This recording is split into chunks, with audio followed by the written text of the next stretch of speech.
Bonsoir à tous. On se retrouve aujourd'hui pour une vidéo pour faire le débrief du match du Racing Club de Lens hier en déplacement au Stadium, dont le match a été en retard, a été reporté à hier dû à la finale de la Coupe de France. De base, j'allais faire le débrief hier soir après la rencontre, mais il y a eu la cérémonie de présentation du trophée, des joueurs gagnants, du président. Il y a eu une petite fête après au Stadium, donc je l'ai regardé, donc ça a pris un petit peu de temps. Et comme il était tard quand ça s'est terminé, je ne voulais pas vous faire un débrief en plein milieu de la nuit. Donc je vais vous faire une vidéo. On va faire le débrief ce soir. D'abord, je vais vous parler du 11 qui a été aligné par Francaise et par Philippe Montagnier. Côté Philippe Montagnier, donc côté Toulouse, on aura Dupé au but, Rouault, Kamanzi, Logan Costa, Diarra, Kevin Keben, Shaibi, Raphaël Ratao, Sierro, Joro et Onayou. Sur le banc, on aura Dessler, Branco van den Bomen, Abouklal, De Jagereux, Soiseau, Spearings, Hogg, Dalinga et Birmancevic. Côté Lensois, Brice Samba, Medina Danso-Grali, Onana, Aïdara, Thomasson, Seko Fofana qui a été capitaine, Sotoka, Openda et Frankowski. Sur le banc, Buxa, Pereira da Costa, Poreba, Leka, Alexis Claude Maurice, Fulgini, Le Cardinal, Labo Lascari et Ismaël Boura.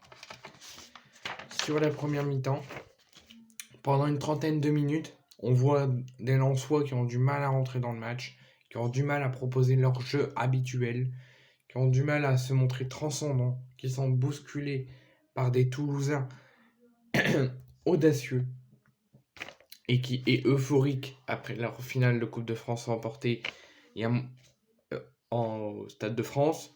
Et ça s'est remarqué au bout de 3 minutes où Lens perdait beaucoup de ballons, avait du mal à aller vers l'avant.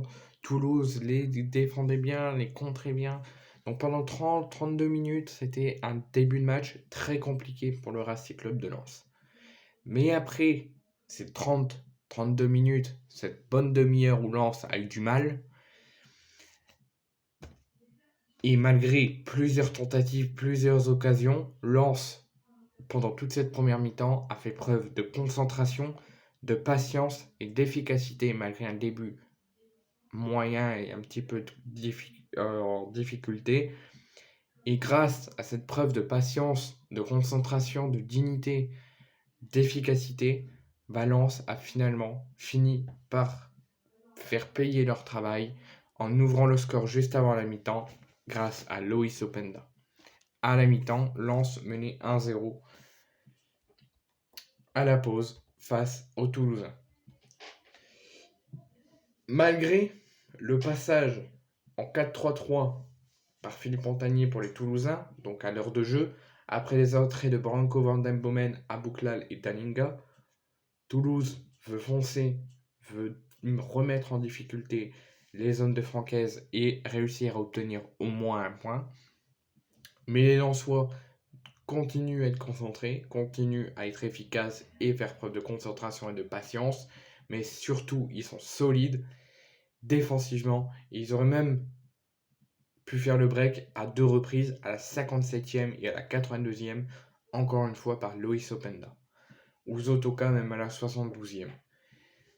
Malgré ses multiples occasions, ses concentrations, son efficacité, sa patience côté Lensois, les Lensois se sont fait peur en toute fin de match. Sur un dernier coup de pied arrêté, Maxime Dupé a failli se muer en passeur décisif en déviant la tête à un ballon pour Logan Costa qui avait fait un grand match lors de la finale de Coupe de France. Et au final, malgré cette peur en fin de match, ces 30 premières minutes en difficulté et bousculées, les Lensois ont tenu bon et les Lensois sont prêts pour le choc contre notre Olympique de Marseille à Bollaert samedi. Ce succès permet aux Lensois de conforter leur 3e place et de revenir à 1 point de l'Olympique de Marseille avant le choc de la 34e journée programmée samedi prochain.